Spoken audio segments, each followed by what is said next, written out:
اللهم صل وسلم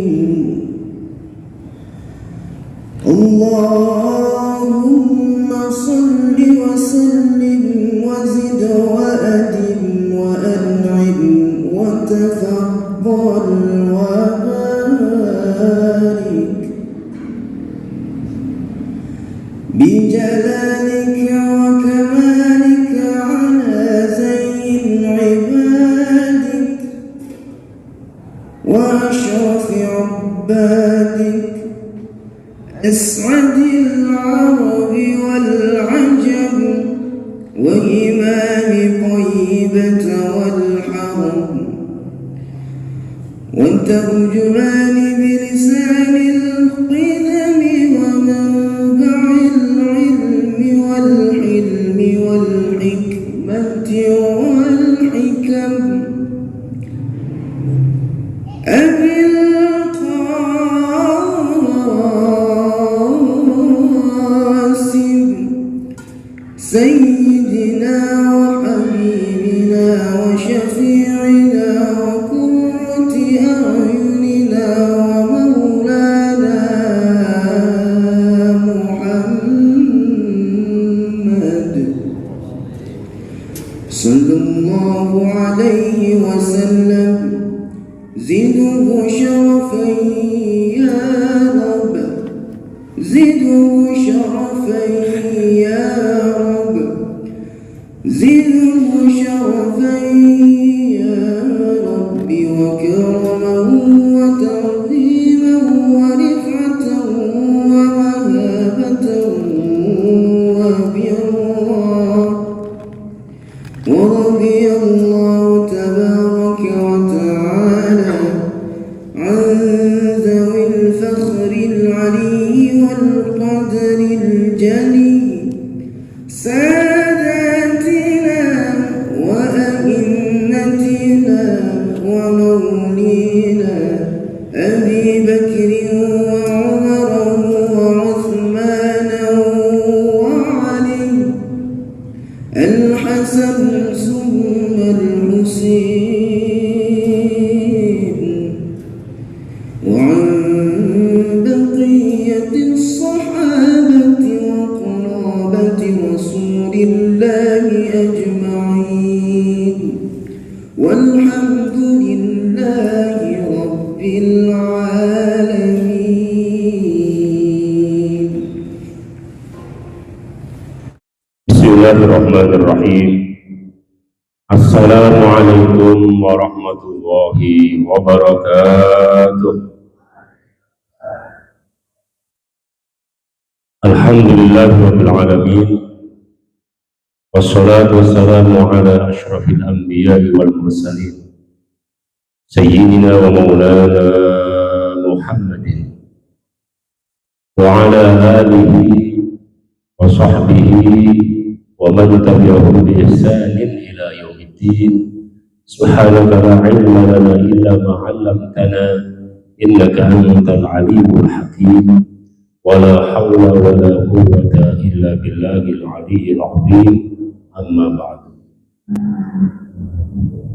Yang sama-sama kita muliakan dan kita hormati para ulama, para ustadz, para tokoh masyarakat, bil khusus DKM Masjid At-Taqwa, jamaah kajian fikih sholat masjid yang kita banggakan ini. Mudah-mudahan semua diberkahi Allah Subhanahu wa Ta'ala. Di kali pertama, ini pertemuan perdana ya, ini luar biasa inisiatif untuk mengadakan kajian keislaman, apalagi malam Senin habis Isya lagi. Biasanya kalau malam Senin dan Isya ya gimana Pak, udah pada siap-siap alasannya gitu, kenapa nggak ngaji, besok mau kerja, betul ya kan gitu ya. Nah, tapi alhamdulillah saya kaget juga ternyata banyak juga ini yang luar biasa. Mudah-mudahan kita semuanya diberikan keberkahan Allah, ilmu yang manfaat. Mari untuk mengawali kajian ini kita berdoa kepada Allah, mudah-mudahan semua niat baik kita diterima oleh Allah Subhanahu wa taala. Mudah-mudahan cita-cita kita, keinginan kita, hajat dunia akhirat semuanya dipermudah oleh Allah Subhanahu wa taala. Saudara-saudara kita yang sedang melaksanakan ibadah haji dan umrah di tahun ini, ya sebangsa dan setanah air, kita doakan mudah-mudahan mereka diberikan kelancaran, kemudahan, kesehatan dari Allah Subhanahu wa taala, dari mulai berangkat sampai pulang ke tanah air membawa haji yang mabrur. Allahumma ja'al hajjahum hajjan mabrura wa sa'yahum sa'yan mashkura wa dhanbahum dhanban maghfura wa tijaratahum tijaratan lan tabura. Mudah-mudahan anak-anak kita dijadikan oleh Allah anak yang soleh, solihah, berbakti kepada kedua orang tuanya, bermanfaat untuk masyarakat dan agamanya. Mudah-mudahan kita semua dihindarkan, dijauhkan dari musibah dan bencana, baik alam maupun non alam. Amin ya rabbal alamin. Ala hadhihi niyyah wa ala kulli niyatin salihah wa ala niyati sidqi wal qabul wa husulil aman wal ma'mul bijahi wa syafa'atir rasul sallallahu alaihi wasallam bisirril fatihah. A'udzu billahi minasyaitonir rajim. Bismillahirrahmanirrahim. Alhamdulillahi rabbil alamin. Ar-rahmanir rahim. Maliki yaumiddin. Iyyaka na'budu wa iyyaka nasta'in. Ihdinas siratal mustaqim. Siratal ladzina an'amta 'alaihim ghairil maghdubi 'alaihim waladdallin. Amin. Jamaah sekalian yang dimuliakan Allah Subhanahu wa taala, saya diminta untuk, ya sebenarnya saya mohon maaf tidak bisa jadi kita sama-sama belajar dan saya tidak lebih alim dari yang hadir. Banyak ustadz di sini, saudara saya Ibrahim, ada Kiai Abahnya, Walidnya, Ananda, Farhan, ya, ada Rashid ya Kiai Yusron, ya. Jadi kita bagi-bagi sama-sama saja, kita kaji bareng-bareng ya Pak. Ya mudzakarah gitu istilahnya kalau dalam bahasa agamanya, mudzakarah, kita ngaji bareng. Nanti kita diskusi, kalau saya bisa jawab ya dijawab, kalau enggak PR nanti saya titipkan ke Kiai Yusron ya, atau DKM. Insya Allah kita akan mulai dengan fikih sholat, dan juga kenapa kita perlu belajar fikih ya. Kan di dalam Al-Quran udah jelas banget itu di surat At-Taubah ayat 122. Wa ma kana al-mu'minuna liyanfiru kaffah falawla nafara min kulli firqatin minhum ta'ifatun liyatafaqahu fid-din wa liyundiru qawmahum idza raja'u ilaihim la'allahum yahdharun. Subhanallah, maha benar Allah dengan segala firman-Nya. Allah berfirman di ayat ini di surat Taubah 122, harusnya orang yang beriman itu jangan semuanya pergi ke medan perang. Seharusnya ada di antara mereka yang memperdalam ilmu agama, ngaji. Jangan semuanya dagang, bisnis ke Tanah Abang, terus nanti yang ada mengisi masjid ini siapa ya kan? Gitu ya. Jangan semuanya jadi tentara, jadi polisi gitu. Nanti yang jadi ustadz siapa? Gitu kan? Jangan semuanya apalagi PNS, ya kan? Kalau semua PNS nanti siapa yang jamaah atau warga gitu ya yang bisa ngaji. Nah, harus ada waktu yang harus diluangkan. Kalau kata guru saya, Kiai Lukman, yang ngajar hikam, beliau dari pesantren Ploso, ya, Kiai Jazuli, dia mengatakan waktu itu harus diluangkan. Kalau nggak diluangkan, nggak luang-luang dia. Benar nggak ya, Bu? Ibu biasanya kalau Sabtu Minggu weekend kan kondangan ya kan? Ada kondangan ya kan? Terus undangannya itu dikirim lewat WA gitu ya. Itu kan biasanya sudah dilingkerin itu di kalender, benar apa tidak? Ya Pak Haji ya. Ini, misalnya tanggal berapa? Tanggal boleh 25 tadi, 25 Mei itu udah dilingkerin tuh kondangan di tempat Pak Haji Anu, nikahan anaknya gitu lah. Bisa kan? Datang Pak, udah dari pagi-pagi udah jam 10, jam 2, jam 11 baru dibuka apa namanya resepsinya atau prasmanannya, itu jam pagi udah siap-siap, apalagi ibu-ibu. Pak, ini kita pakai batik apa nih? Gitu, seragam apa gitu kan? Udah siap-siap dilingkerin. Kenapa bisa? Karena diluangkan. Ngaji malam Senin habis sisa, ngaji fikih, sholat, diumumin sebagai usulan sama DKM, di-share ke grup, ya kan, kayak gitu, ke apa Twitter, medsos. Ya, kok ada? Padahal dia bisa, nggak halangan Pak, santai di rumah, ada kosong. Kenapa nggak datang? Karena tidak diluangkan. Ada kesempatan, tapi juga tidak cukup hanya kesempatan, tapi juga harus dengan kemauan. Ada kemauan, ada kesempatan. Jadi ini alhamdulillah yang kumpul di sini ikut ngaji, berarti ada kemauan dan ada kesempatan. Ya, mudah-mudahan kita berikan istiqomah oleh Allah Subhanahu wa taala. Amin. Jadi harusnya ada yang ngaji kayak gini nih, ngaji agama, ya tafsir, hadis, fikih, syariat, akhlak, tauhid. Jadi ilmu Islam itu 3 yang intinya tuh 3I ya Bu ya, 3I. Jadi catat ya, atau bahasa kerennya tuh ya, trilogi Islam ya. Apa itu? I yang pertama iman, I yang kedua Islam, I yang ketiga ihsan. Tuh, saya mau mukadimah sedikit lah supaya kita nggak kaget. Oh juga harus ke sholat aja Ustaz, belum ada pemanasannya dulu. Kayak senam ada pemanasannya, renang ada pemanasannya. Ya kita langsung masuk niat begitu. Rukun sholat ada 14. Kalau sama niatnya apa namanya tumanina dijadikan 1, 14. Kalau dipisah-pisah tuh maninanya ada 17. Hah? Ustaz kok langsung masuk ke sini? Apa nih ininya deh?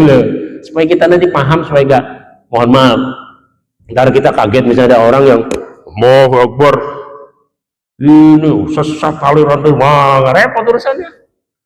Ya main sesat-sesat aja. Nanti supaya kita tahu di mana sih, supaya kita tahu dasarnya, bagaimana kita menyikapi perbedaan.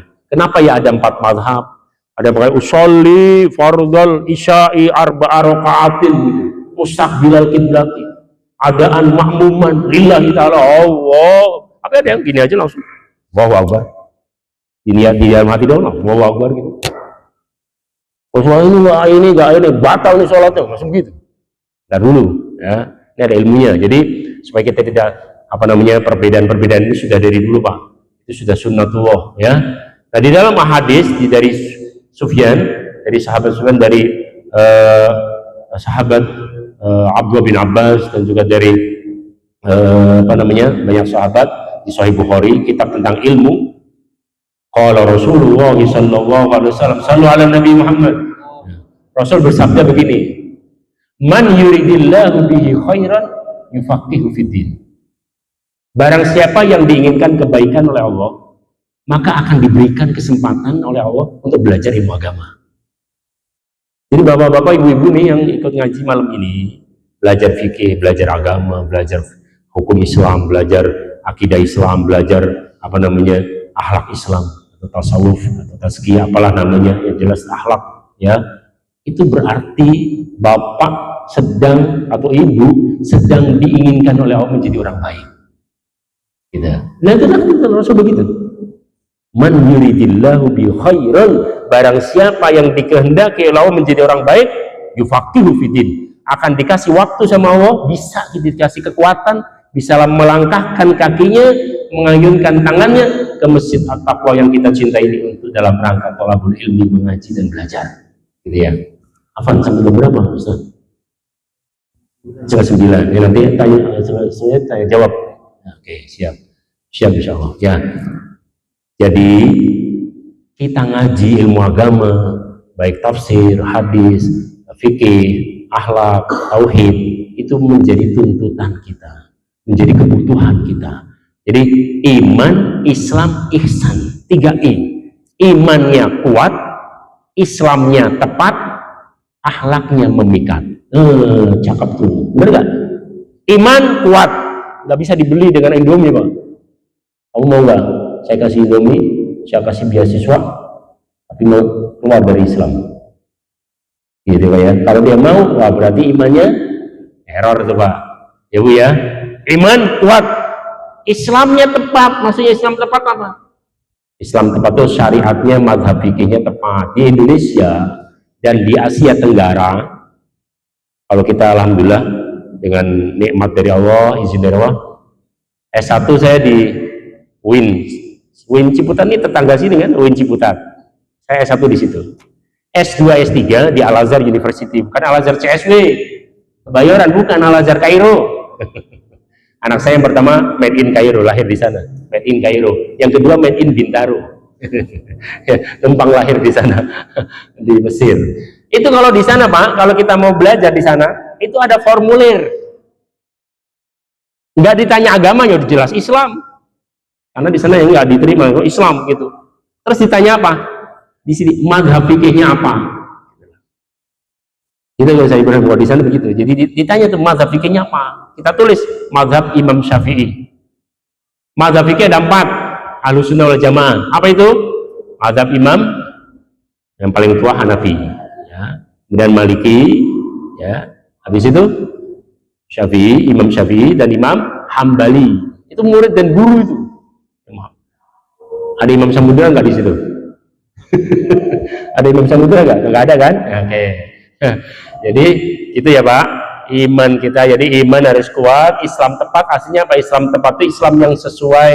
Kalau di Indonesia dan Asia Tenggara seperti Patani Thailand, Brunei Darussalam, Singapura, ya, kemudian Malaysia, itu Indonesia. Ya, mazhab fikihnya Syafi'i. Mazhab, ya, ada mazhab akidahnya Asy'ari atau Maturidi, itu Ahlussunnah begitu kata Imam Ghazali di Ihya Ulumuddin. Idza utliqa Ahlussunnah yuradu bihim al-Asy'ariyah wal Maturidiyah wa atba'imatil madhahibil arba'ah wa atba'al turuqis sufiyah, ya, al-mu'tabarah. Jadi kalau disebut Ahlussunnah wal Jamaah aswaja itu siapa? Aswaja itu dalam bidang teologi dan akidah, keyakinan, itu ngikutin Imam Asy'ari atau Imam Maturidi gitu. Berbeda tipis, dan perbedaannya kedua itu tipis, ya. Cuman masalah sifat ma'ani dengan sifat ma'nawiyat saja, ya. Tapi yang lainnya sama. Nah, itu Ahlussunnah tuh. Jadi siapa Ahlussunnah? Dalam bidang akidahnya mereka Asy'ari atau Maturidi. Dalam bidang fikihnya salah satu 4 madhab. Apakah Imam Syafi'i atau Maliki, Hambali atau Hanafi gitu. Kalau dalam tasawufnya itu ada yang ikutin Syekh Abdul Qadir Jailani, Qadiriyah, itu Bahauddin Naqsyabandi, Naqsyabandiyah, ikutin apa namanya Imam Ghazali, Ghazaliyah, Imam Halwati, Halwatiyah, ikutin Imam Ibrahim Dasuki, Ibrahimiyah, ikutin Imam Abdul Hasan Asy-Syadzili, Syadziliyah. Yang jelas ya Ahlussunnah ada kaidah-kaidahnya. Jadi itulah bentuk dan corak Islam Ahlussunnah. Kalau siapa Ahlussunnah? Yang akidahnya Asy'ariyah atau Maturidi, yang fikihnya salah satu 4 madhab, kecuali ada kondisi darurat bisa pindah madhab. Nanti kita sampaikan contohnya tawaf, ya kan? Nanti kalau nggak bisa desain, kalau kita pakai madhab Syafi'i nanti batal melulu, repot urusannya, ya kan? Nah, jadi boleh kita pindah madhab kalau mendesak atau darurat, itu boleh, ya kan? Yang penting nggak main-main. Agama ini mudah tapi jangan dimudah-mudahin. Agama ini enteng tapi jangan dienteng-entengin, ya. Jadi simple agama ini tapi jangan diremehkan, ya. Itu jadi jelas tuh format Islam kayak apa. Ahlussunnah Asy'ari, kemudian dia ininya Syafi'i, kemudian misalnya tasawufnya dia Syadziliyah, Qadiriyah, Naqsyabandiyah, gitu. Jelas itu corak Islam. Karena Islam macam-macam sekarang Pak, macam-macam. Mohon maaf, saya nggak pakai mazhab, bergaya bener nggak pakai mazhab, lalu pakai apa? Gitu kan? Kan itu langsung aja ke Quran dan hadis. Bisa emang? Coba kita tes.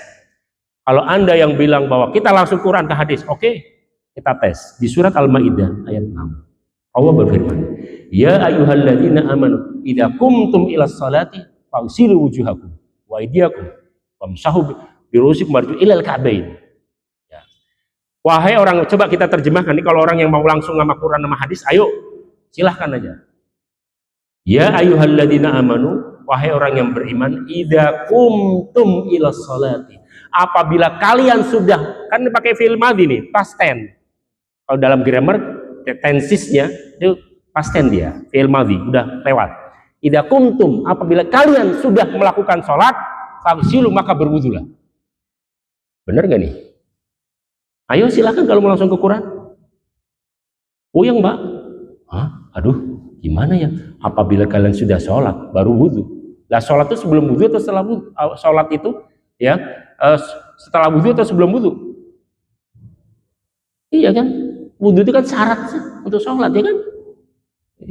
Wah, bingung itu. Nah itu kalau mau langsung ke Quran begitu jadinya. Mau nggak mau kita harus kembali kepada hadis dan kembali kepada ulama. Ya, gimana kata ulama? Maksudnya apa nih? Ahli tafsir Imam Qurtubi. Oh iya, memang di sini pakainya past tense, tapi artinya continuous. Karena sudah sering dan rutin maka dianggap sudah dilakukan. Contohnya, qad qamatis shalah, qad qamatis shalah. Qad qamatis shalah, ya Ustaz Ibrahim ya. Qad qamat pakainya fi'il apa itu? Qamat. Mati. Artinya apa? Telah lalu, past tense. Emang udah sholat? Kan baru qamat. Qad qamatis shalah, qad qamatis shalah. Ya enggak? Bingung kita Pak. Jadi nggak bisa kalau kita langsung Quran. Quran, hadis, nanti ulama, ijma ulama, qiyas, nanti kita taunya sholat dari mana? Kita taunya sholat itu diajarin sama orang tua kita pertama kali gitu ya. Habis itu sama gurunya, sama gurunya, sama gurunya, sama gurunya. Nah gurunya ini nanti sampai kepada muridnya Imam Syafi'i, Imam Buwaiti, Imam Muzani, Imam Ar-Rabi' Al-Muradi, Imam Rabi' Al-Jizi, ada 40 di Mesir.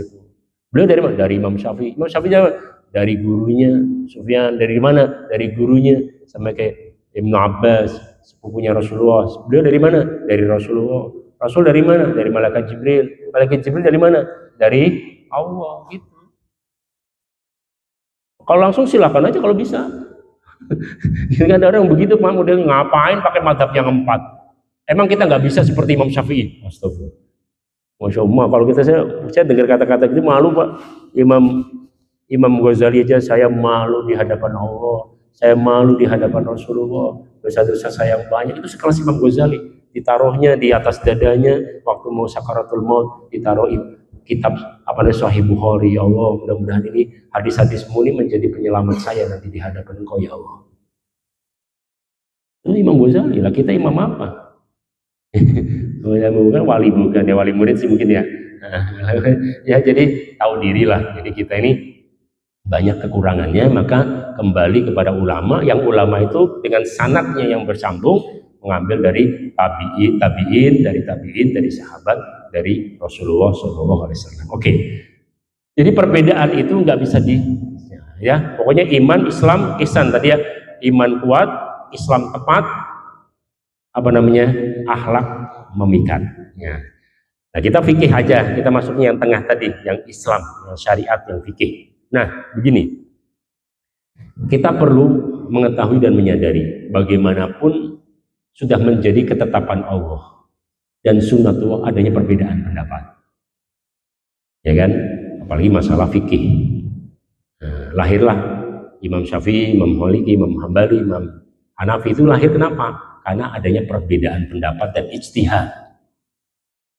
Jangankan di zaman ulama seperti Imam Syafi'i. Imam Syafi'i itu kan lahir tahun 150, wafatnya tahun 205, ya kan ya, 204 ya, 200 benar, 205 ya. Jadi Imam Syafi'i lahir, Imam Hanafi itu meninggal ya. Jadi Imam Syafi'i lahir, Imam Hanafi meninggal. Kalau ada orang bilang Imam Syafi'i itu berguru dengan Imam Hanafi, benar gak ya? Benar nggak Ustaz Ibrahim? Nggak benar. Kenapa? Karena gimana orang masih baru lahir masa belajar sama meninggal. Terus yang benar gimana? Yang benar adalah Imam Syafi'i belajar dari muridnya Imam Hanafi, Abu Yusuf Al-Hamdani, dengan satu lagi siapa? Ada dua itu, Qadhi, ada dua, Yusuf dengan Hasan, ya, dua itu. Jadi belajar dari muridnya Imam Hanafi, karena nggak ketemu dengan Imam Hanafi. Orang baru lahir, bayi gitu, masa bayi belajar dari orang tidak almarhum, itu kan nggak masuk akal gitu. Tapi belajar dari muridnya, iya. Nah ini yang menarik, jangankan para ulama, para nabi saja yang terdahulu itu berbeda pendapat dalam satu kasus. Silahkan dilihat di surat Al-Anbiya juz 17 ayat 118. Allah berfirman, wa Dawud wa Sulaiman idh yahkumani fil harsi idh nafashat fihi ghanamul qaum wa kunna li hukmihim syahidin. Ingatlah ketika Nabi Dawud dengan anaknya Nabi Sulaiman. Ingat nih, sama-sama Nabi Pak, bapak dan anak dua-duanya sama-sama Nabi. Nabi Dawud, ayahnya Nabi Sulaiman Nabi, anaknya Nabi Sulaiman Nabi. Jadi dua-duanya Nabi, anaknya Nabi, bapaknya Nabi. Oh itu dia. Dari dulu begitu Pak, ada yang begitu. Jadi anak bapaknya tokoh, anaknya jadi tokoh. Gitu. Apa yang terjadi? Ingat, idh yahkumani, ketika mereka berfatwa yang berbeda fil harsi, di dalam tanaman sawah yang dimakan oleh kambing peternak atau petani. Kejadiannya gimana? Begini. Pada zaman Nabi Dawud dan Nabi Sulaiman alaihi wassalam, itu ada peternak kambing. Gitulah, ya kan? Itu makan apa? Bukan rumput, ini padi, masuk hijau udah bagus gitu, rindang banyak, ini nanti keluarnya apa namanya berasnya itu dimakan sama kambing itu, pitak tinggal setengah. Wah geger Pak, berantem tuh Pak, yang punya sawah itu sama peternak ini. Kata peternaknya begini, nggak bisa, saya harus minta ganti rugi nih, kata dia gitu. Terus gimana nih? Ya udah itu kambingnya sini katanya, itu buat ganti rugi. Nggak bisa, saya ini kan saya kerja ini apa namanya, kambing saya ini kambing etawa, ini ngeluarin susu dia. Saya dari situ apa dapat penghasilan. Geger, udah kalau gini datang saja ke Nabi katanya, tanya sama Nabi Dawud alaihissalam. Tanya sama Dawud. Apa kata Nabi Dawud? Gini, kalau menurut saya, ini ijtihad nih, fatwa dari siapa? Dari Nabi Dawud, ayahnya Nabi Sulaiman. Kalau menurut saya, hemat saya, ini kambing jadi ganti rugi. Ini kompensasinya, harus diberikan ganti ruginya. Nah terus saya gimana? Ya begitu resiko, kata Nabi Dawud begitu. Wah saya nggak nerima, kata yang ini peternaknya loh, saya rugi Nabi, itu gimana saya? Ya sudah begini aja deh, kalau kamu masih nggak puas, tanya anak saya Nabi Sulaiman. Tanya anak saya Nabi Sulaiman. Nih supaya kita tahu bahwa perbedaan pendapat itu dari dulu Pak, itu sunnatullah, nggak bisa kita hilangkan sampai hari kiamat. Apalagi masalah khilafiyah furu'iyah parsial ini, nggak bisa kita kunut nggak kunut, sayyidina nggak sini, maulid, haul, tahlilan, yasinan, sampai hari kiamat nggak bisa dihilangkan. Memang begitu. Dan Allah menghendaki begitu. Yang penting bagaimana kita dewasa, saling menghormati satu sama lain, tidak saling menyalah-nyalahkan. Jadi menyalah-nyalahkan itu yang salah. Gitu.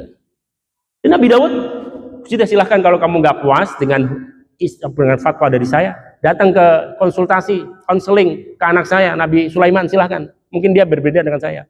Begitu kata Nabi Dawud, silahkan. Benar Pak. Datang ke Nabi Sulaiman, wahai Nabi Sulaiman, kita udah berdua tuh ribut. Kata peternak, kita sudah datang ke ayah antum, ke Nabi Dawud, katanya ganti rugi. Kalau ganti rugi saya gimana? Saya ngerti satu-satunya andalan ini, saya kambing ini. Oke begini, kalau menurut saya, kata Nabi Sulaiman, win-win solution, biar sama-sama enak. Skemanya dirubah, bukan skema ganti rugi atau zaman, istilahnya zaman ya, atau ghorom. Kalau dalam fikih itu ghoromah itu ganti rugi, atau zaman tanggung jawab, apa sih saja, tanggungan ganti. Jangan pakai skema itu, kata Nabi Sulaiman. Kalau saya tidak sependapat dengan ayah saya, biasa Pak, anak bapak loh. Kalau menurut saya pakai skemanya skema Ariyah, apa bukan Ariyah, Rohan, apa Rohan itu ya, gadai, atau kalau sewa apa, ijaroh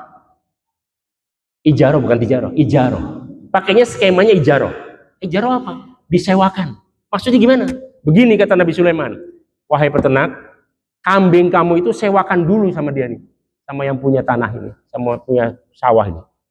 Sampai kembali itu kira-kira kerugiannya, ya mungkin etawanya berarti otomatis dipakai sama dia lah yang punya dulu, jangan di ini tuh dia berapa keluaran misalnya dijual apa namanya susu etawanya tuh misalnya 100.000 satu kali ini, sementara kerugiannya itu misalnya ditaksir sekitar 1 juta, berarti kan berapa kali kan gitu ya, sampai genap 1 juta balikin lagi itu kambingnya, kan enak toh, sama-sama enak begitu kan. Nah itulah yang diambil oleh yang itu kata Nabi, oh bagus itu kalau begitu, ya saya juga oke. Kata Allah, wa kunna li hukmihim syahidin, dan kami menyaksikan hukum di antara keduanya dalam satu kasus Pak, bukan beda kasus, satu kasus beda hukum, beda fatwa, biasa. Anak sama bapak lagi, sama-sama nabi lagi, apalagi ini ulama Pak, nabi itu, sekarang kita kenal nabi Rasulullah SAW. Sahabat Umar bilang begini, ya Rasulullah, saya itu kalau witir, sholat witir nih, kayaknya belum pada witir kan? Kalau saya witir, sholat witir itu selalu sebelum subuh, setelah bangun tidur, setelah tahajud dan witir. Kata Sayyidina Abu Bakar, kalau jadi sebelumnya agak ribut dulu dengan Sayyidina Umar. Kalau kamu gimana, Umar? Kalau saya tuh kalau witir tuh malam, nanti malam kan penutup. Kata ini siapa namanya? Abu Bakar, kalau saya enggak, kalau saya takut ketiduran Pak, takut kebangun, kalau takut gak bangun, bangun-bangun adzan subuh gitu loh. Jadi saya selalu habis isya, habis ba'diyah, isya langsung witir.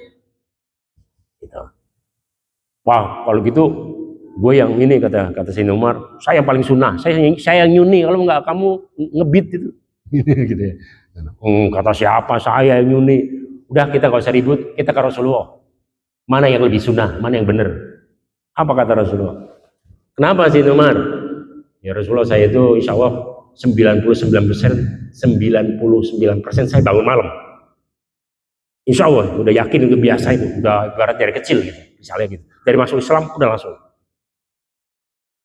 Jadi itu witirnya tuh malam gitu ya, sebelum subuh. Oh, gimana ya? Bener gak? Bener kamu. Asopnya.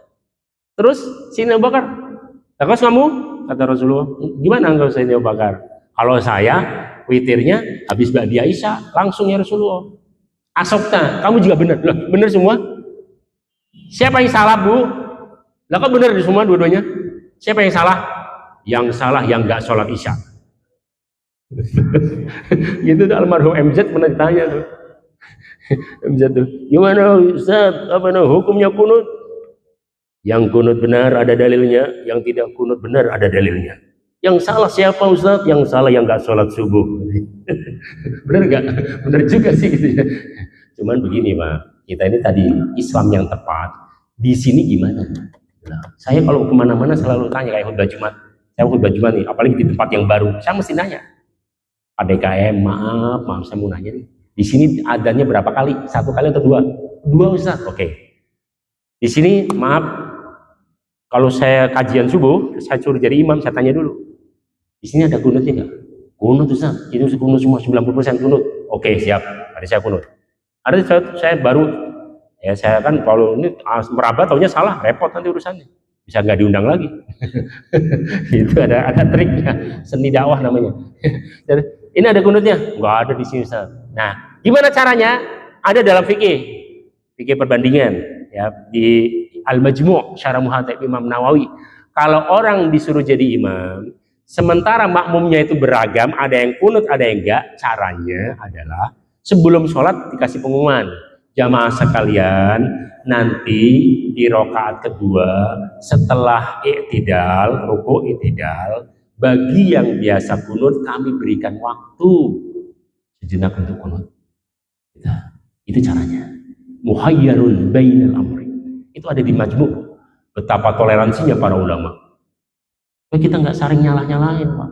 Ya kan sekarang gara-gara nggak kunut Pak, nggak mau salaman, nggak mau makan bareng gitu loh. Gara-gara itu. Masya Allah, nanti Imam Syafi'i masuk surga itu yang begitu-begitu, yang masuk neraka gara-gara berantemnya, gara-gara tidak silaturahminya, gitu ya. Ya, sepakat gak nih? Setuju Bu? Ya, kita saling toleransi, tapi tetap kita mengamalkan atau teguh pendirian, tetap bukan berarti mencamin sudah enggak. Apa namanya? Tetap istiqomah. Kalau di sini misalnya, di sini kita mazhabnya Syafi'i tentunya, yang misalnya kunut, ya kita terus jalankan, ya kan? Apa namanya? Tapi kita menghormati mazhab yang lain yang Ahlus Sunnah wal Jamaah, ya itu masih ada dalilnya. Itu yang penting, ya.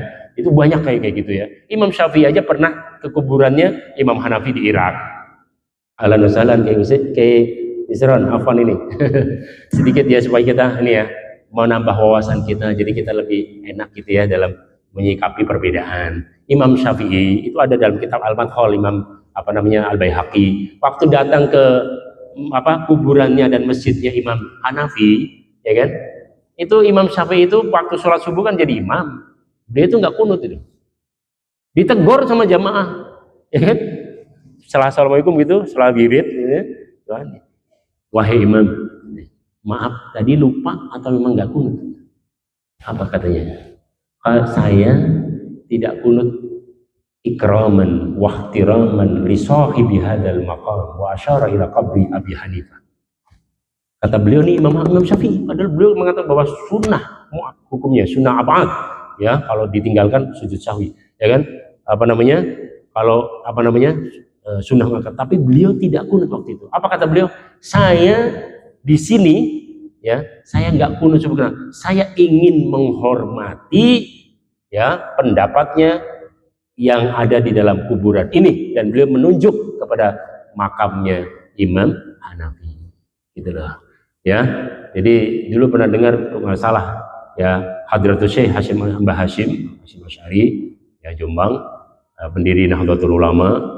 Beliau ketika berkunjung ke kediaman temannya Ki Ahmad Dahlan, pendiri Muhammadiyah, waktu subuh nggak kunut, ya kan? Ya, terus ditanya kenapa, Kiai? Hadratus Syekh nggak kunut? Ya, saya menghormati apa namanya Ki Ahmad Dahlan. Gitu.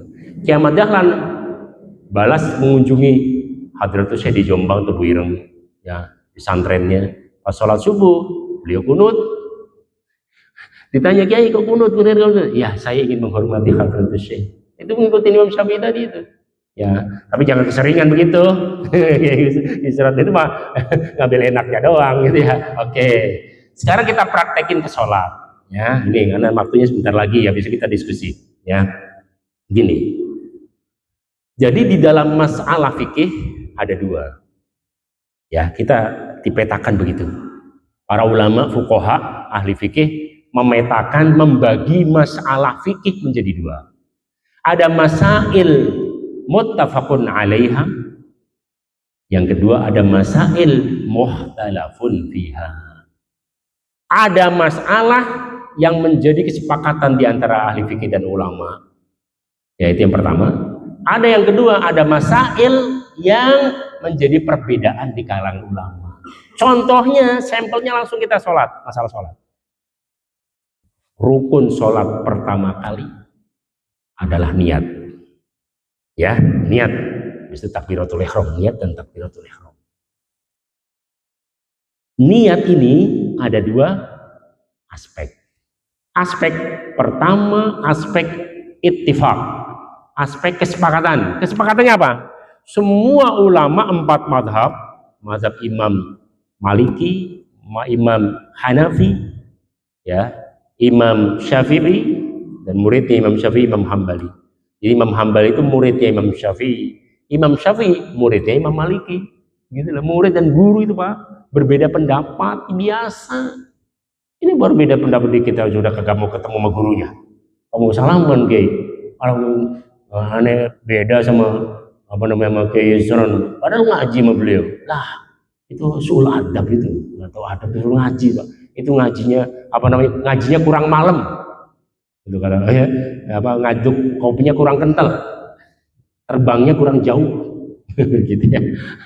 Ya, oke. Jadi niat ini kesepakatan ulama bahwa niat itu menjadi rukun, gitulah, penting di dalam ibadah apalagi sholat gitu, harus pakai niat. Nah terus perbedaan pendapatnya di mana? Perbedaan pendapatnya itu adalah diucapkan atau tidak. Nah itu yang menjadi perbedaan pendapat, ya kan? At-talaffuz bin niyah, mengucapkan dengan niat. Itu ada dalam kitab-kitab fikih perbandingan, juga dalam kitab fikih Syafi'i sendiri ada. Di Fathul Qorib ada dengan hasyiahnya, tausiahnya Syekh Nawawi Banten, hasyiahnya Imam Baijuri, hasyiahnya Imam Al-Bujairimi, ada Al-Iqna', apa namanya, Al-Khatib Asy-Syarbini. Kemudian atasnya lagi Al-Muhtaj, apa namanya, Minhaj Imam Nawawi disyarah sama tiga Mughni. Ada Mughnil Muhtaj, ada Nihayatul Muhtaj, ada Tuhfatul Muhtaj Imam Hajar Al-Haytami, Imam Ar-Ramli dengan Imam Al-Khatib Asy-Syarbini. Terus paling atasnya lagi yang fikih perbandingan dalam fikih Syafi'i itu kitab Al-Majmu' Syarhul Muhadzab Imam Nawawi Abu Zakaria Syarafuddin An-Nawawi tahun 663. Ya kan? Di situ beliau menyebutkan tuh, nih kesepakatan ulama bahwa niat itu penting. Untuk ibadah tuh harus pakai niat. Dalilnya di dalam Al-Qur'an surat apa itu? Al-Bayyinah, wa ma umiru illa liya'budullaha mukhlisina lahuddin. Tidaklah mereka diperintahkan dalam ibadah kepada Allah kecuali dengan ikhlas. Ibadah kalau nggak ikhlas nggak diterima. Syaratnya dua tuh, udah ikhlas kemudian sesuai dengan syariat. Kalau cuman ikhlas doang kagak sesuai nggak diterima Pak. Contoh, kalau cuman baik doang gitu kagak baik tapi kagak bener, itu nggak diterima. Contohnya apa? Puasa baik gak? Kalau lebaran puasa kerajinan itu Kiai, kerajinan dia. Bukan soleh kali ya, apa baru soleh gitu. Kurban dia, itu dinamakan kurban nggak tuh? Ya, man dzabaha qabla shalah, ya, fahiya sadaqah minas sadaqat, itu dianggap selamatan doang, bukan kurban. Wa man dzabaha ba'da shalah faqad asaba sunnatana. Kalau yang nyembelihnya setelah sholat Idul Adha baru itu benar sunnahnya. Jadi bukan hanya sekedar baik, tapi benar. Baik bentuknya, benar ajarannya dan aturannya. Gitu ya. Sholat juga begitu. Nih apa namanya, jam segini ya, kecuali kalau dia kodok atau apa. Tapi kalau ini nggak benar. Jadi pentingnya. Jadi niat penting, itu dalilnya. Dari hadisnya apa? Hadisnya hadis pertama kali di Sahih Bukhari dari Umar bin Khattab. Sami'tu Rasulullah sallallahu alaihi wasallam yaqul, innamal a'malu binniyat wa innamal likulli imri'in ma nawa. Faman kanat hijratuhu ila Allah wa rasulihi fa hijratuhu ila Allah wa rasulihi wa man kanat hijratuhu lidunya yusibuha aw imra'atin yankihuha wa fi riwayati Muslim yatazawwajuha fa hijratuhu ila ma hajara ilaih. Itu dalil dari hadisnya. Muttafaqun alaih, ini paling tinggi Pak, Bukhari Muslim, bahwa perbuatan itu tergantung niat. Kalau nggak niat nggak sah. Itu tergantung niatnya. Barang siapa yang niatnya ibadah karena Allah dan Rasul, maka akan dapat pahalanya dari Allah dan Rasul. Tapi kalau niatnya karena dunia, ingin perempuan, dia sholat biar dikatain soleh, habis itu dia dapat ini apa namanya, perempuan misalnya gitu nikah, itu niat kadem, maka dia dapatnya dunia doang. Kadang-kadang dia malah kagak dapat.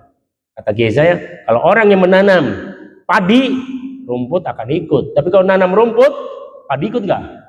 Dari mana nih penampakan gitu? Ya orang kita nanamnya apa namanya rumput, kok nanam ininya tumbuhnya padi gitu kan? Bisa gitu. Jadi niatlah karena akhirat, ya, ikhlaskanlah niat kita, insya Allah itu yang akan diterima oleh Allah Subhanahu Wa Taala. Inilah pentingnya niat, ya. Jadi niat itu penting dan ulama sepakat itu bahwa niat itu menjadi penting dan dibutuhkan dalam ibadah, di awal ibadah. Cuman masalahnya pakai diucapkan nggak? Pakai usolli fardhul isya'i arba'a raka'atin mustaqbilal kiblati, adaan makmuman atau imaman nilai ta'ala enggak? Atau cukup saya niat dalam hati gitu udah kerentek, kalau kata orang Jawa kerentek, atau kalau orang sini bilang apa itu Kiai Yusron yang ngerentek gitu ya. Kalau orang Pekalongan begitu, kalau Jawa kalau ngerentek, orang kerentek tuh saya ini udah Allahu Akbar, udah sah kan dia. Nah inilah yang menjadi perbedaan pendapat. Kata Imam Syafi'i didukung oleh, jadi ada ahli hadis yang mazhabnya Syafi'i, Imam Baihaqi, ya, menjelaskan bahwa lisan itu membantu hati. Itu maka yusannu at-talaffuz bin niyyah. Ya, maka melafadzkan, mengucapkan di lisan untuk sholat Usolli tadi, usolli fardhu subhi rakaataini mustaqbilal qiblati adaan makmuman nilai ta'ala Allahu akbar, itu menjadi sunnah hukumnya. Tapi niatnya rukun, wajib gitu. Ya, enak jadinya kita. Nah, ada pendapat Imam Hanafi dalam pendapatnya ada di kitab. Ini dia ada fikih perbandingan itu ada 4 kitabnya. Kita waktu di Al-Azhar dipelajari. Jadi ada fikih perbandingan, tapi pengarangnya itu madhabnya Maliki, yaitu kitab Bidayatul Mujtahid. Ibnu Rus ini Maliki beliau, tapi perbandingan. Gitu. Biasanya nanti beliau itu menguatkan pendapat Imam Malik karena memang madhabnya. Tapi nggak fanatik, nggak boleh fanatik kita, nggak boleh fanatik dalam madhab. Itu yang repot, apalagi nyalah-nyalahin. Gitu. Ya. Kalau dalam madhab Syafi'i, ya itu fikih perbandingannya kitabnya namanya Al-Majmu' Imam Nawawi. Kalau dalam madhab Hambali itu fikih perbandingannya pakai kitab Al-Mughni dan Syarhul Kabir Imam Ibnu Qudamah Al-Maqdisi. Gitu.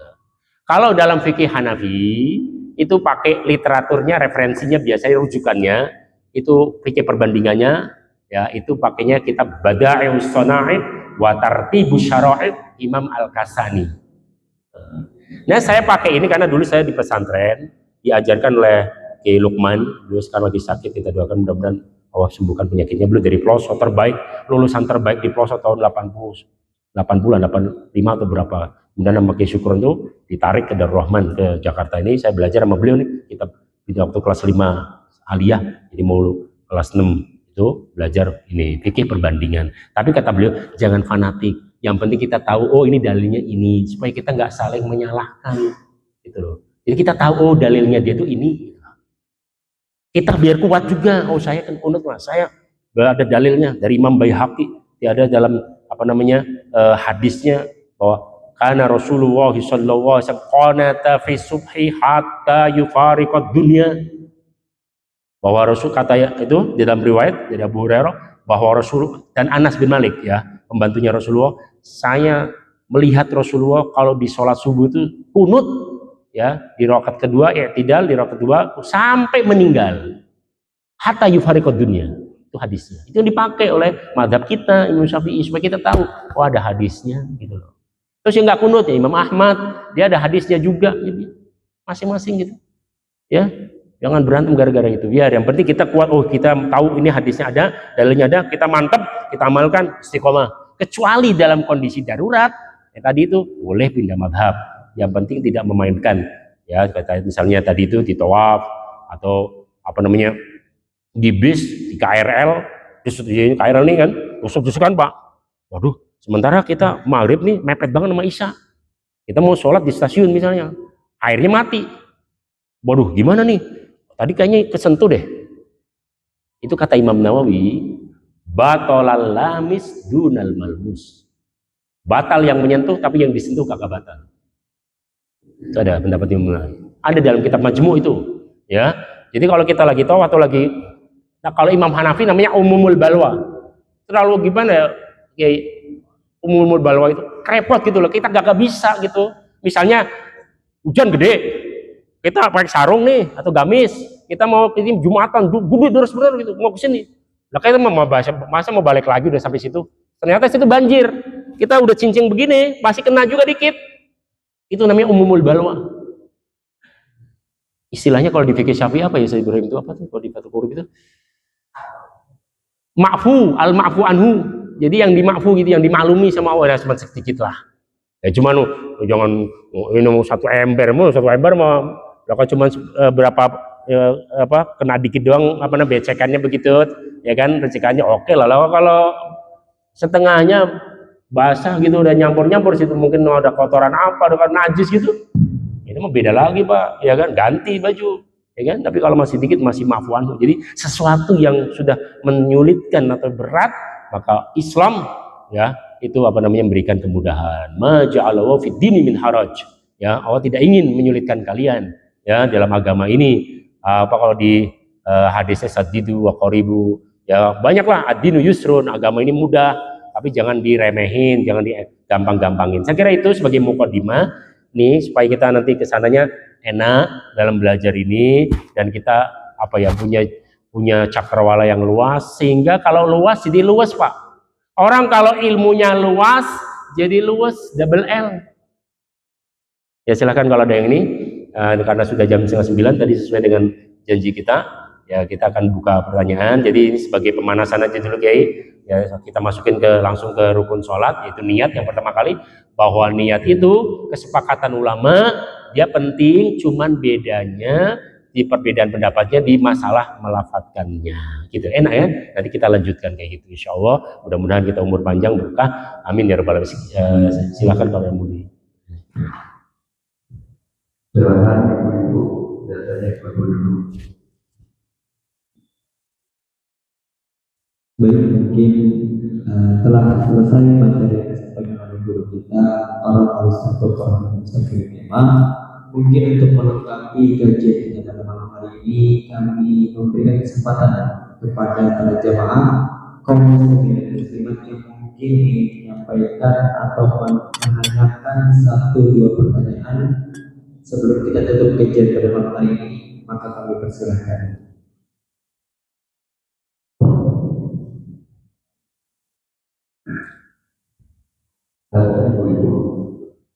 Ya silakan. Nah, itu saya juga ini masih ada making nggak? Cuma satu ya? Itu ada nih.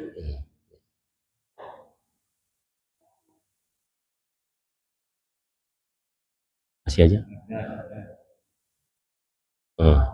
Ya.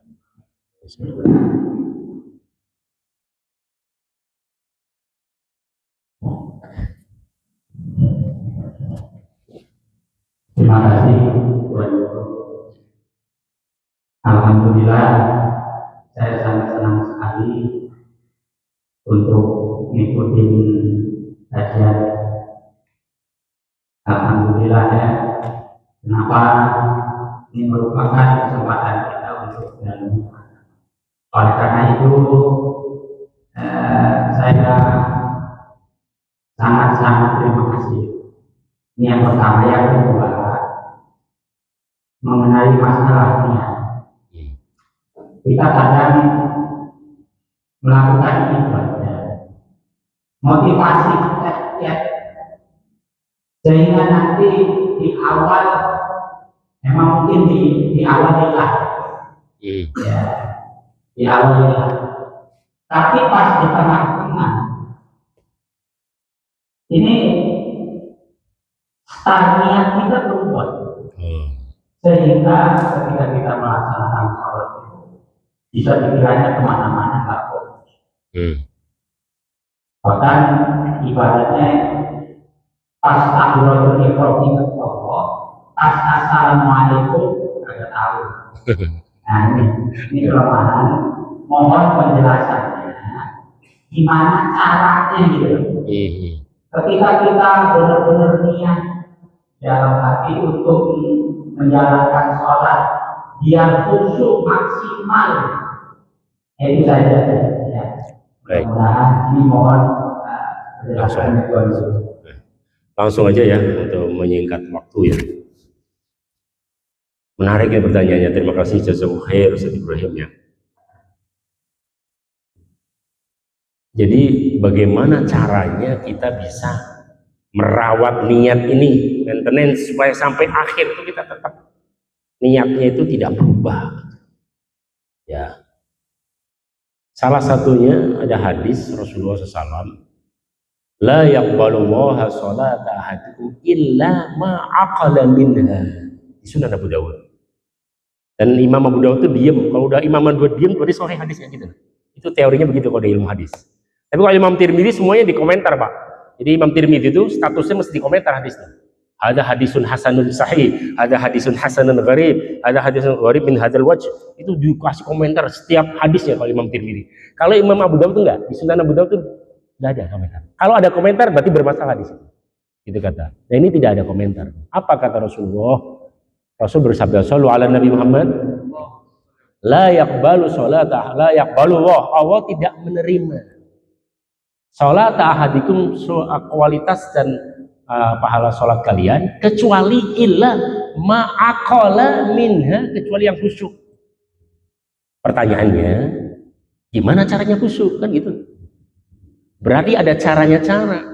Kata ulama, salah satunya kita harus mengerti apa yang kita baca. Gitu. Ketika baca Fatihah, coba dihayati gitu.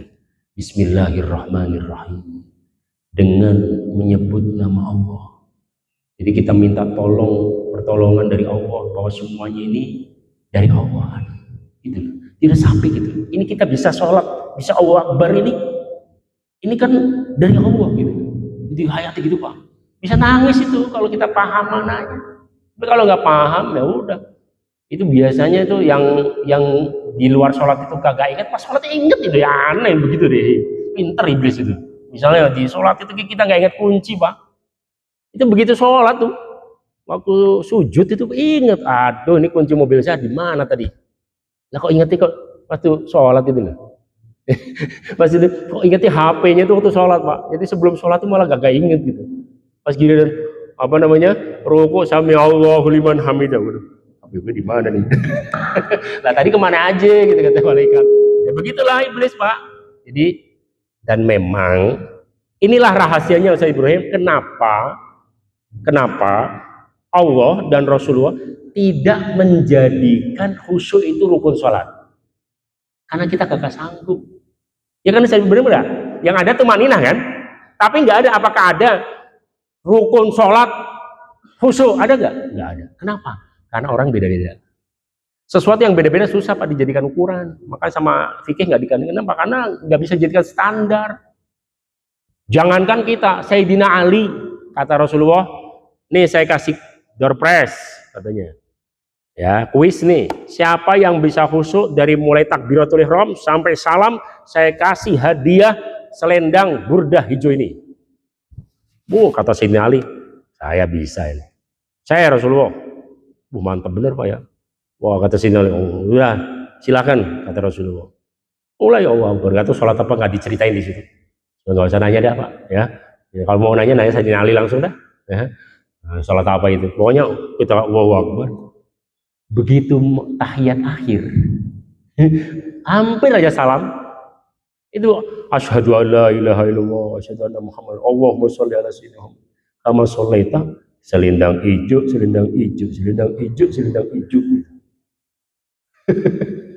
itu mending Pak ya. Kalau kita jangan-jangan baru Allahu Akbar udah langsung ingat apa namanya, aduh tadi HP.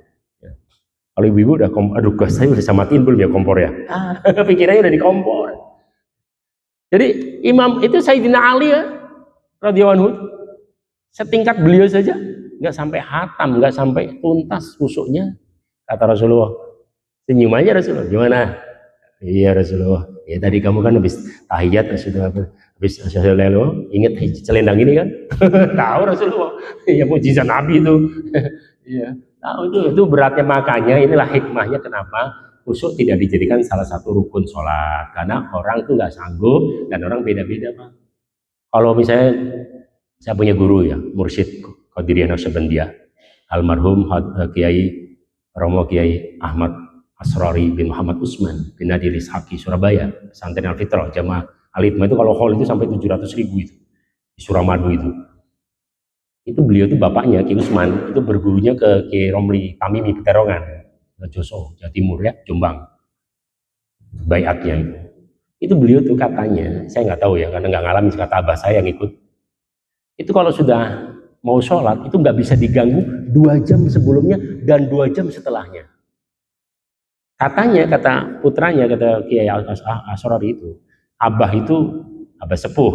Nah, itu kalau mau sholat itu sudah cukur jenggot, jadi dirapikan, sunah fitrah ya, dirapikan bersih, bulu ketiak dicabut bersih, ya kan, kuku dipotong, habis itu mandi, habis mandi nanti pakai baju yang koleksinya beliau yang bagus, nggak mesti mahal, gamis putih itu, sama sorbannya, sama udeng-udengnya lengkap, sama siwak, sama tasbihnya, mana-mana tasbih siwak itu di bawah, ya nyambung gitu. Ya kan? Itu sudah 2 jam sebelumnya nggak bisa diganggu. Pernah katanya Gubernur Jawa Timur waktu itu datang ke beliau.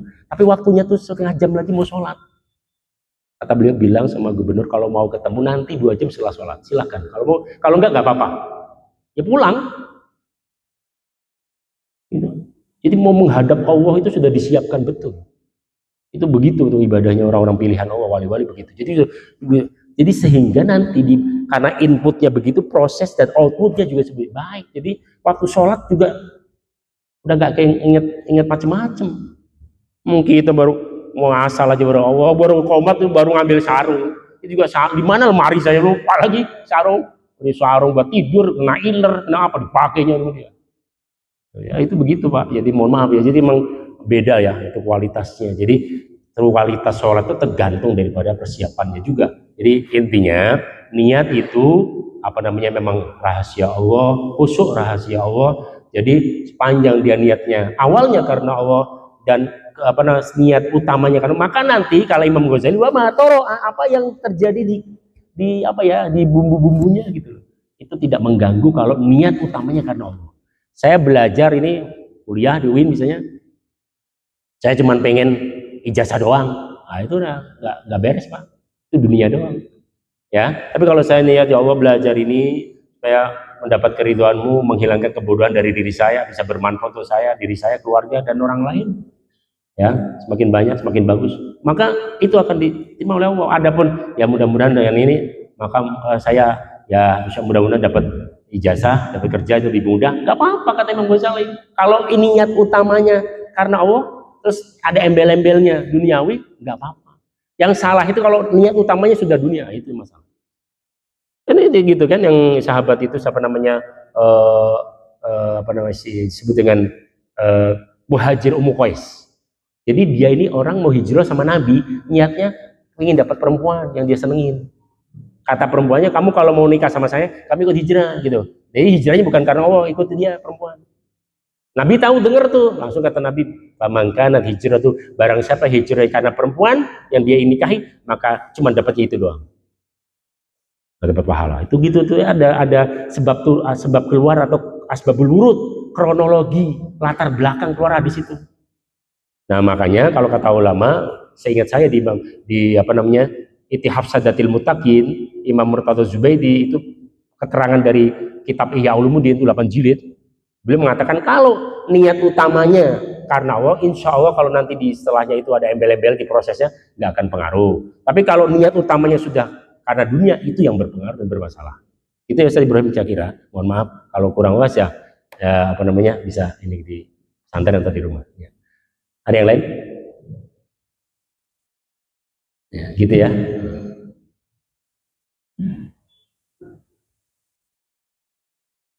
Tadi ada ibu-ibu kayaknya. Ada mau nanya, Bu?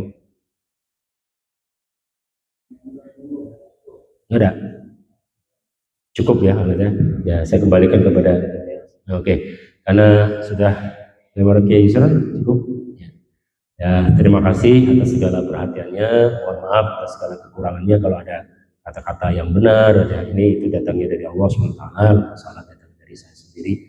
Dengan segala kekurangan dan keterbatasannya, ya kami mohon maaf yang sebesar-besarnya. Sekian saja, kita tutup dengan kafaratul majlis. Subhanakallahumma wa bihamdika asyhadu an la ilaha illa anta astaghfiruka wa atubu ilaik. Allahumma rzuqna ilman nafi'a wa amalan shalihan birahmatika ya arhamar rahimin. Allahumma inna nastaudiuka ma 'allamtana fardudhu inda hajatina ilaihi. Wassallallahu alaihi Muhammad wa ala alihi wasallam. Sekian, terima kasih. Wallahul muwaffiq ila aqwamit thoriq. Wassalamualaikum warahmatullahi wabarakatuh. Waalaikumsalam warahmatullahi wabarakatuh. Jazakumullah khairan. Selanjutnya terima kasih kami ucapkan kepada guru kita Ustaz Mustaqil MA yang telah menyampaikan dan menjabarkan serta menjelaskan ilmunya yang sangat luas kepada kita. Dan semoga kita semua berharap bahwa ilmu yang beliau sampaikan menjadi pahala jariah baginya dan menjadi modal serta bekal untuk kita semua ke depannya. Amin, amin ya rabbal alamin. Saya selaku pembawa acara mohon undur diri. Terima kasih atas segala perhatian dan mohon maaf atas segala kekhilafan. Wallahul muwaffiq ila aqwamit thoriq. Wassalamualaikum warahmatullahi wabarakatuh.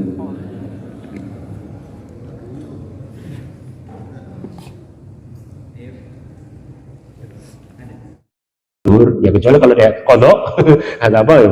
Tapi kalau ini ya benar. Jadi pentingnya, jadi niat penting, itu dalilnya. Dari hadisnya apa? Hadisnya hadis pertama kali di Sahih Bukhari dari Umar bin Khattab, sami'tu Rasulullah sallallahu alaihi wasallam yaqul innamal a'malu binniyat wa innamal likulli imri'in ma nawa faman kanat hijratuhu ila Allah wa rasulihi fa hijratuhu ila Allah wa rasulihi wa man kanat hijratuhu lidunya yusibuha aw imra'atin yankihuha wa fi riwayatin Muslim yatazawwajuha fa hijratuhu ila ma hajara ilaih. Itu dalil dari hadisnya. Muttafaqun alaih, ini paling tinggi Pak, Bukhari Muslim, bahwa perbuatan itu tergantung niat. Kalau nggak niat nggak sah. Itu tergantung niatnya. Barang siapa yang niatnya ibadah karena Allah dan Rasul, maka akan dapat pahalanya dari Allah dan Rasul. Tapi kalau niatnya karena dunia, ingin perempuan, dia sholat biar dikatain soleh, habis itu dia dapat ini apa namanya perempuan misalnya gitu nikah. Itu niat kadang maka dia dapatnya dunia doang. Kadang-kadang dia malah kagak dapat. Kata Kiai saya, kalau orang yang menanam padi, rumput akan ikut. Tapi kalau nanam rumput, padi ikut nggak? Dari mana nih penampakan gitu? Ya orang kita nanamnya apa namanya rumput, kok nanam ininya tumbuhnya padi, gitu kan? Bisa gitu. Jadi niatlah karena akhirat, ya ikhlaskanlah niat kita. Insya Allah itu yang akan diterima oleh Allah Subhanahu Wa Taala. Inilah pentingnya niat, ya. Jadi niat itu penting dan ulama sepakat itu bahwa niat itu menjadi penting dan dibutuhkan dalam ibadah di awal ibadah. Cuman masalahnya pakai diucapkan nggak? Pakai usolli fardhul isya'i arba'a raka'atin mustaqbilal kiblati, adaan makmuman atau imaman nilai ta'ala enggak? Atau cukup saya niat dalam hati gitu udah kerentek, kalau kata orang Jawa kerentek, atau kalau orang sini bilang apa itu Kiai Yusron yang ngerentek gitu ya. Kalau orang Pekalongan begitu, kalau Jawa kalau ngerentek, orang ngerentek tuh saya ini udah Allahu Akbar, udah sah kan dia. Nah inilah yang menjadi perbedaan pendapat. Kata Imam Syafi'i didukung oleh, jadi ada ahli hadis yang mazhabnya Syafi'i, Imam Baihaqi, ya, menjelaskan bahwa lisan itu membantu hati. Itu maka yusannu at-talaffuz bin niyyah, ya. Maka melafadzkan, mengucapkan di lisan untuk sholat, usolli tadi, usolli fardhu subhi rakaataini mustaqbilal kiblati adaan makmuman nilai Allahu Akbar, itu menjadi sunnah hukumnya. Tapi niatnya rukun, wajib gitu. Ya, enak jadinya kita. Nah, ada pendapat Imam Hanafi dalam pendapatnya ada di kitab. Ini dia ada fikih perbandingan itu ada 4 kitabnya. Kita waktu di Al-Azhar dipelajari. Jadi ada fikih perbandingan, tapi pengarangnya itu mazhabnya Maliki, yaitu kitab Bidayatul Mujtahid. Ibnu Rus ini Maliki beliau, tapi perbandingan. Gitu. Biasanya nanti beliau itu menguatkan pendapat Imam Malik karena memang mazhabnya. Tapi nggak fanatik, nggak boleh fanatik kita, nggak boleh fanatik dalam mazhab. Itu yang repot, apalagi nyalah-nyalahin. Gitu. Ya. Kalau dalam mazhab Syafi'i, ya itu fikih perbandingannya, kitabnya namanya Al-Majmu' Imam Nawawi. Kalau dalam mazhab Hambali itu fikih perbandingannya pakai kitab Al-Mughni dan Syarhul Kabir Imam Ibnu Qudamah Al-Maqdisi. Gitu. Kalau dalam fikih Hanafi itu pakai literaturnya, referensinya biasanya rujukannya itu fikih perbandingannya, ya itu pakainya kitab Bada'i'us Shana'i' wa Tartibus Syara'id Imam Al-Kasani. Nah, saya pakai ini karena dulu saya di pesantren diajarkan oleh Kiai Lukman, beliau sekarang lagi sakit, kita doakan mudah-mudahan Allah sembuhkan penyakitnya. Beliau dari pelosok terbaik, lulusan terbaik di pelosok tahun 85 atau berapa. Kemudian nama Kiai Syukron itu ditarik ke Darul Rahman ke Jakarta. Ini saya belajar sama beliau nih, kita waktu kelas 5 aliyah, jadi mau kelas 6 itu belajar ini fikih perbandingan. Tapi kata beliau jangan fanatik, yang penting kita tahu oh ini dalilnya ini, supaya kita nggak saling menyalahkan gitu loh. Jadi kita tahu oh dalilnya dia tuh ini. Kita biar kuat juga. Oh saya kan kunut mas, saya ada dalilnya dari Imam Baihaqi, ada dalam apa namanya hadisnya bahwa karena Rasulullah sallallahu alaihi wasallam qanata fi subhi hatta yufariqad dunya, bahwa Rasul kata itu di dalam riwayat dari Abu Hurairah bahwa Rasul dan Anas bin Malik ya pembantunya Rasulullah, saya melihat Rasulullah kalau di sholat subuh itu kunut ya di rakaat kedua, i'tidal di rakaat kedua sampai meninggal, hatta yufariqad dunya. Itu hadisnya, itu yang dipakai oleh mazhab kita Imam Syafi'i supaya kita tahu oh ada hadisnya gitu loh. Terus yang nggak kunut ya Imam Ahmad, dia ada hadisnya juga gitu. Masing-masing gitu ya, jangan berantem gara-gara itu. Biar yang penting kita kuat, oh kita tahu ini hadisnya ada, dalilnya ada, kita mantap, kita amalkan, istiqomah. Kecuali dalam kondisi darurat ya, tadi itu boleh pindah madhab, yang penting tidak memainkan ya, misalnya tadi itu di tawaf atau apa namanya di bis, di KRL, di KRL ini kan tusuk-tusukan pak, waduh sementara kita maghrib nih mepet banget sama Isya, kita mau sholat di stasiun misalnya, airnya mati, waduh gimana nih, tadi kayaknya kesentuh deh.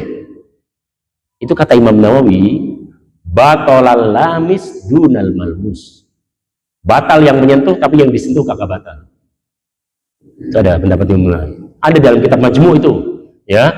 Jadi kalau kita lagi tahu atau lagi, nah kalau Imam Hanafi namanya umumul balwa, terlalu gimana ya, kayak umumul balwa itu repot gitu loh, kita gak bisa gitu. Misalnya hujan gede, kita pakai sarung nih atau gamis, kita mau ini Jumatan, gede terus bener gitu, mau kesini, nah kita masa mau balik lagi udah sampai situ, ternyata situ banjir, kita udah cincin begini, masih kena juga dikit, itu namanya umumul balwa. Istilahnya kalau di fikih Syafi'i apa ya saya Ibrahim itu apa tuh kalau di Fathul Qorib itu? Ma'fu, al-ma'fu anhu. Jadi yang dimakfu gitu, yang dimaklumi sama Allah ya cuma sedikit lah. Ya cuma jangan minum satu ember mau cuma berapa apa kena dikit doang apa namanya becekannya begitu ya kan, becekannya oke lah. Kalau setengahnya basah gitu udah nyampur situ mungkin ada kotoran apa dengan najis gitu, itu mah beda lagi pak ya kan, ganti baju ya kan. Tapi kalau masih dikit masih maafuan. Jadi sesuatu yang sudah menyulitkan atau berat, maka Islam ya itu apa namanya memberikan kemudahan. Ma ja'alallahu fid dini min haraj, ya Allah tidak ingin menyulitkan kalian ya dalam agama ini. Apa kalau di hadisnya saddidu wa qaribu ya, banyaklah ad-dinu yusrun, agama ini mudah, tapi jangan diremehin, jangan digampang-gampangin. Saya kira itu sebagai mukadimah nih supaya kita nanti kesananya enak dalam belajar ini, dan kita apa ya punya cakrawala yang luas, sehingga kalau luas jadi luas pak. Orang kalau ilmunya luas jadi luas double L. Ya silakan kalau ada yang ini, karena sudah jam 8:30 tadi sesuai dengan janji kita ya, kita akan buka pertanyaan. Jadi ini sebagai pemanasan aja dulu Kiai ya, kita masukin langsung ke rukun sholat, yaitu niat yang pertama kali, bahwa niat itu kesepakatan ulama dia penting, cuman bedanya di perbedaan pendapatnya di masalah melafatkannya gitu. Enak ya, nanti kita lanjutkan kayak gitu insya Allah. Mudah-mudahan kita umur panjang berkah, amin ya rabbal alamin. Silakan kalau yang mau di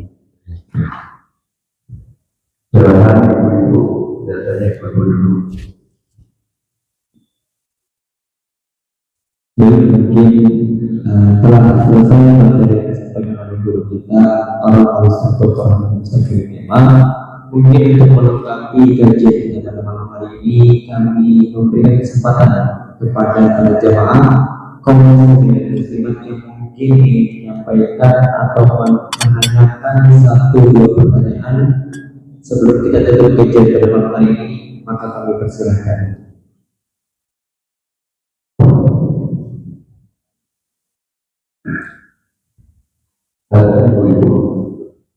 ya silakan. Nah, itu saya dulu ini masih ada mic nggak? Cuma satu ya? Itu ada nih.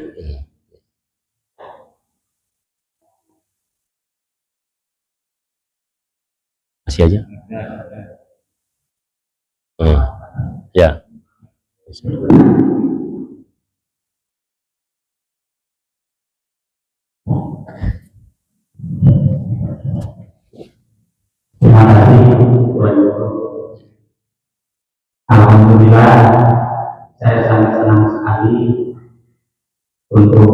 mengikuti kajian.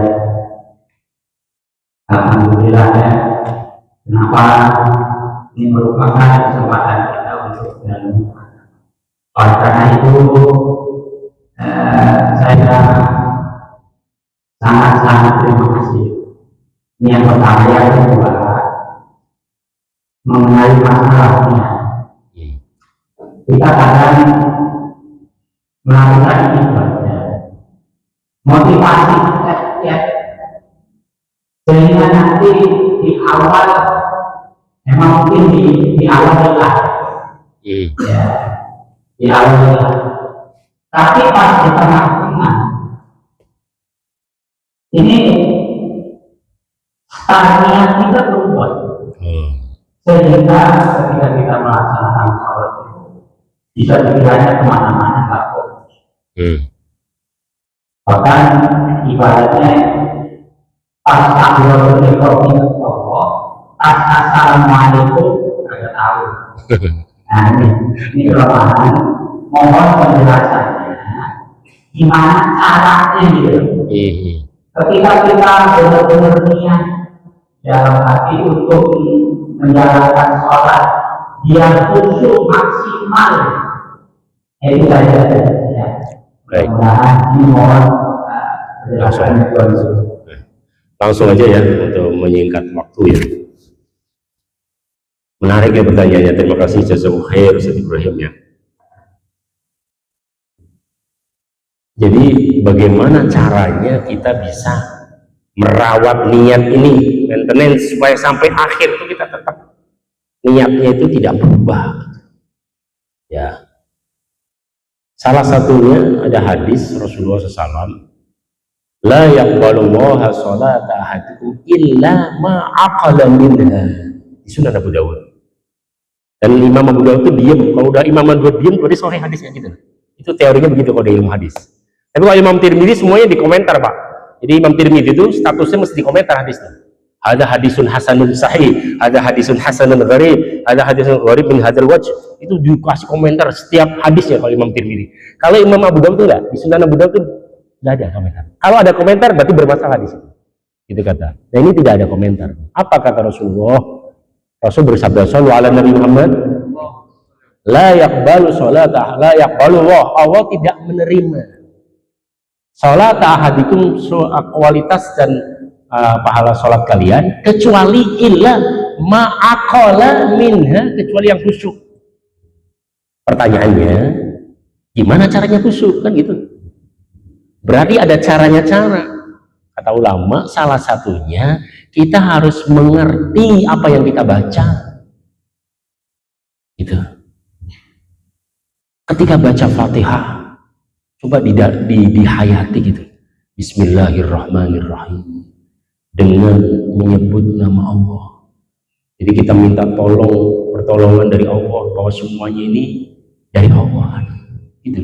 Tidak sampai gitu, ini kita bisa sholat, bisa Allah Akbar, ini kan dari Allah gitu. Jadi hayati gitu Pak, bisa nangis itu kalau kita paham mananya.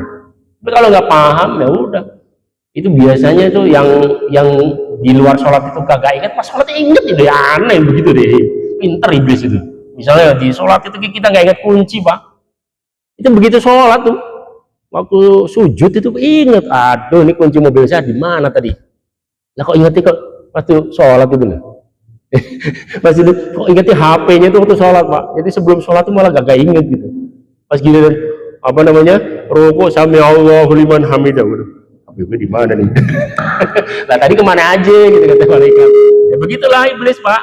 Jadi dan memang inilah rahasianya Ustaz Ibrahim, kenapa Allah dan Rasulullah tidak menjadikan khusyuk itu rukun sholat, karena kita kagak sanggup. Ya kan saya bilang enggak, yang ada tumaninah kan, tapi nggak ada. Apakah ada rukun sholat khusyuk? Ada nggak? Nggak ada. Kenapa? Karena orang beda-beda. Sesuatu yang beda-beda susah Pak dijadikan ukuran. Maka sama fikih nggak dikandung. Kenapa? Karena nggak bisa dijadikan standar. Jangankan kita, Sayyidina Ali kata Rasulullah, nih saya kasih door prize katanya. Ya, kuis nih. Siapa yang bisa khusyuk dari mulai takbiratul ihram sampai salam, saya kasih hadiah selendang burdah hijau ini. Kata Sayyidina Ali, saya bisa ini. Saya Rasulullah. Mantap bener Pak ya. Wah, kata Sayyidina Ali, oh ya, silakan kata Rasulullah. Mulai Allah Akbar. Kata sholat apa nggak diceritain di situ. Coba usah nanya dah Pak ya. Kalau mau nanya Sayyidina Ali langsung dah. Ya. Nah, sholat apa itu? Pokoknya kita Allahu Akbar. Begitu tahiyat akhir hampir aja salam itu asyhadu an la ilaha illallah asyhadu anna muhammad Allahumma sholli ala sayyidina Muhammad kama sholaita, selendang hijau selendang hijau selendang hijau selendang hijau. Itu mending Pak ya. Kalau kita jangan-jangan baru Allahu Akbar langsung ingat apa namanya, aduh tadi HP. Kalau ibu udah aduh gas saya udah matiin tuh dia kompor ya. Pikirannya udah di kompor. Jadi imam itu Sayyidina Ali ya, radhiyallahu anhu, setingkat beliau saja nggak sampai hatam, nggak sampai tuntas khusyuknya. Kata Rasulullah, senyum aja Rasulullah. Gimana? Iya Rasulullah. Ya tadi kamu kan habis tahiyat Rasulullah, habis Rasulullah ingat selendang ini kan? Tahu Rasulullah. Ya mujizat Nabi itu. Iya. Nah, itu beratnya, makanya inilah hikmahnya kenapa khusyuk tidak dijadikan salah satu rukun sholat, karena orang itu nggak sanggup dan orang beda-beda Pak. Kalau misalnya saya punya guru ya, mursyid Qadiriyah Naqsyabandiyah, almarhum Kiai Romo Kiai Ahmad Asrari bin Muhammad Usman bin Nadir Ishaqi Surabaya, pesantren Al-Fitrah Jamaah Al-Hikmah itu kalau hall itu sampai 700.000 itu di Suramadu itu beliau itu bapaknya Ki Usman itu bergurunya ke Ki Romli Tamimi Peterongan, Joso, Jawa Timur ya, Jombang, baiatnya itu beliau tuh katanya, saya nggak tahu ya karena nggak ngalamin, kata abah saya yang ikut itu kalau sudah mau sholat itu nggak bisa diganggu 2 jam sebelumnya dan 2 jam setelahnya.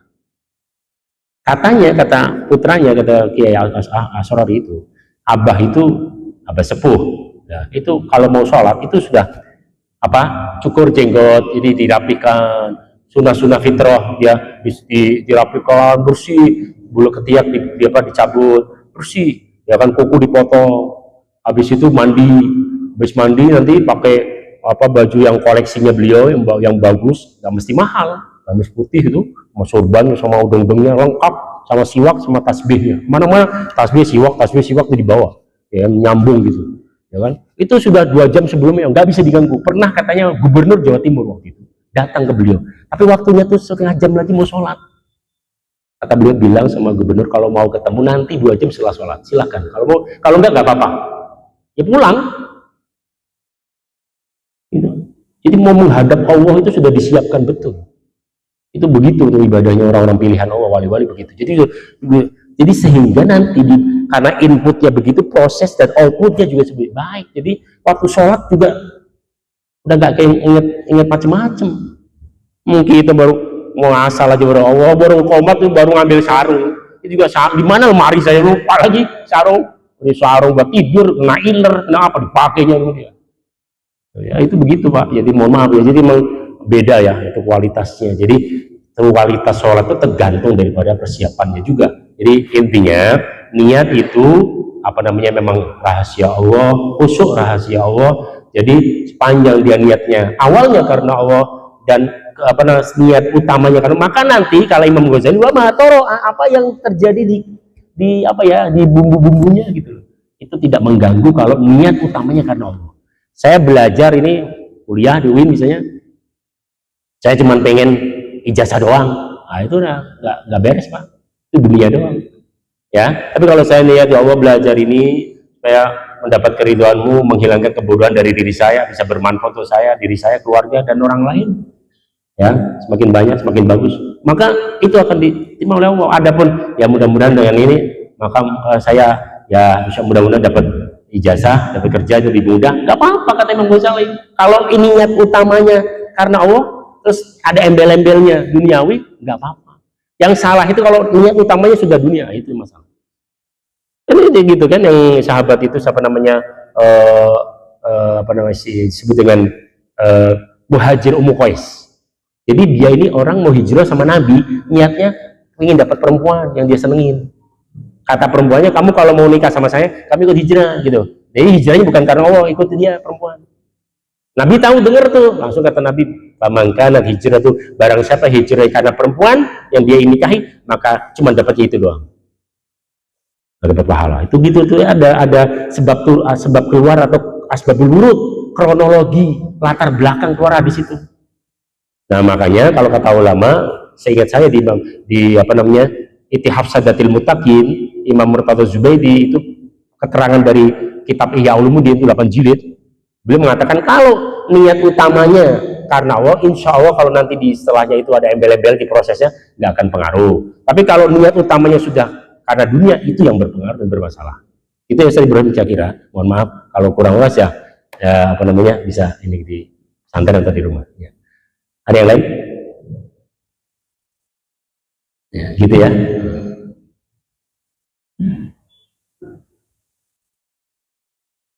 Tadi ada ibu-ibu kayaknya, ada mau nanya, Bu? Nggak ada? Cukup ya, ya saya kembalikan kepada, oke, karena sudah cukup.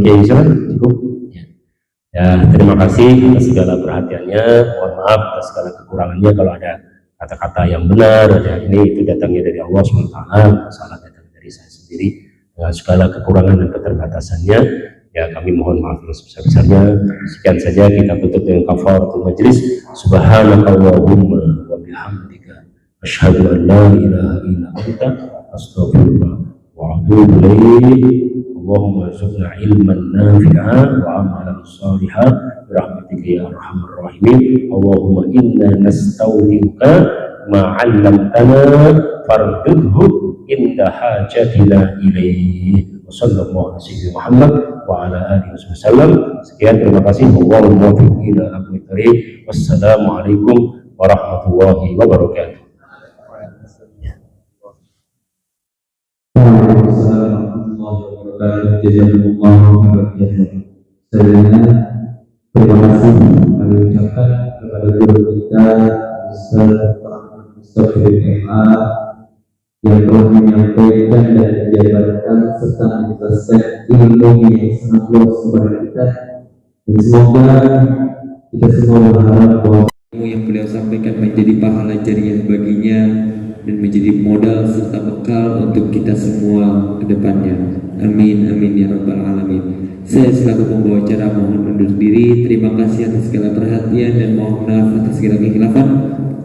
Wallahul muwaffiq ila aqwamit thoriq. Wassalamualaikum warahmatullahi wabarakatuh.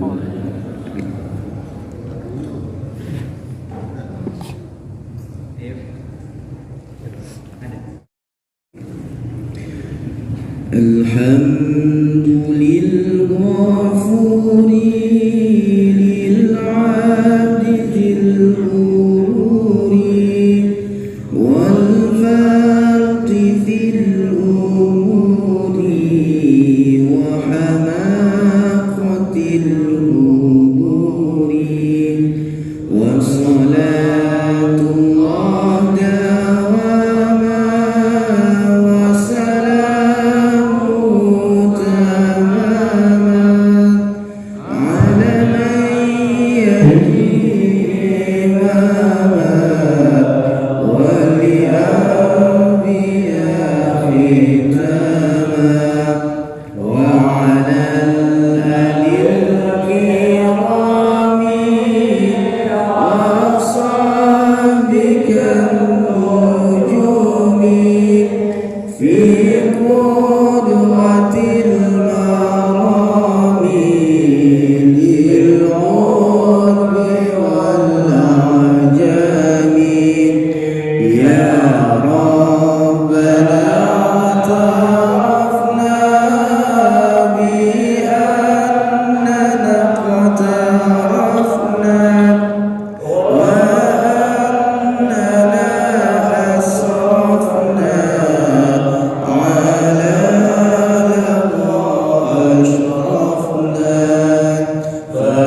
يسمع فضلا وجودا منا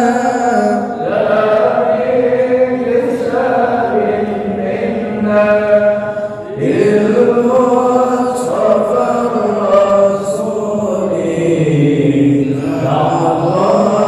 بكل صور صلى وسلم